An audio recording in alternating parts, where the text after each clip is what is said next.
এদিকে ফরিদপুরের বানভাসী ও ভাঙনের শিকার অসহায় মানুষদের মাঝে খাদ্য বিতরণ কর্মসূচি চলছে। এ বিষয়ে আরও জানাতে যুক্ত আছেন সহকর্মী মফিজুর রহমান শিপন। শিপন, জানাবেন আজ কতগুলো পরিবারের মধ্যে এই সহায়তা দেয়া হচ্ছে? জানেন যে ওজন থেকে নেমে আসা পানিতে মূলত যে পদ্ধতি কিভাবে রয়েছে প্রায় 10-12 দিন পর্যন্ত মানে নামছে কিন্তু তারপরে কিন্তু ভোগান্তি আমরা গিয়েছিলাম দুর্গম জলাঞ্চলে মানুষ বসবাস করছে, তাদের কিন্তু চলাচলের রাস্তা এখনো কিন্তু জাগেনি। তারা কিন্তু এখনো নৌকা বা ভেলা দিয়ে চলাচল করছে। তাদের দুর্ভোগের শেষ নেই বললেই চলে। বিশেষ করে শিশু থেকে বৃদ্ধদের বলতে হয়, তারা কিন্তু চলাফেরায় ব্যাপক সমস্যায় পড়েছে। আমরা কথা বলেছিলাম কামরুল হাসান পলাশ বলেছেন যে দুর্গত মানুষের ঘোষণা করেই সরকারের তরফ থেকে আমরা 4টি উপজেলার জন্য 13 মেট্রিক টন চাল এবং 5 লক্ষ টাকা বরাদ্দ দেওয়া হয়েছে।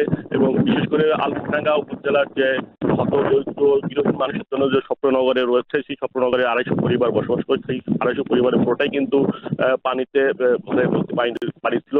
গতকালকে এবং আজকে পর্যন্ত কিন্তু পানি নামছে, তারপরে কিন্তু সেখানে স্যাঁতসেঁতে এবং বিভিন্ন রকমের পোকামাকড়ের উপদ্রব রয়েছে আমরা জানতে পেরেছি।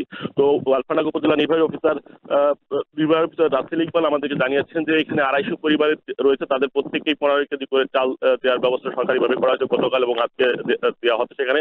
পাশাপাশি আলফাডাঙ্গার মধুমতি নদীর ভাঙনে যে 200 পরিবার ক্ষতিগ্রস্ত হয়েছে, তাদেরকে ঘর নির্মাণের জন্য আর্থিকভাবে সহায়তা করা হচ্ছে এমনটি জানিয়েছেন।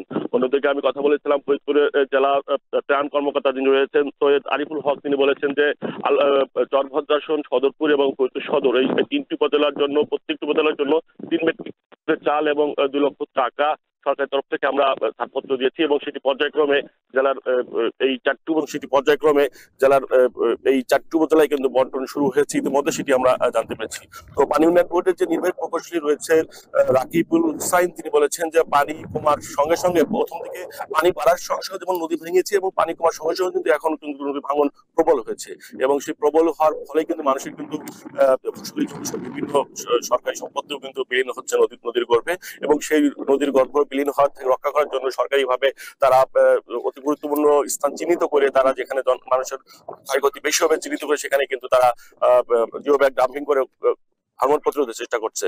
তো উজ্জ্বল, ফরিদপুরে পানি নেমে যাওয়ার সর্বশেষ খবরাখবর এটি ছিল।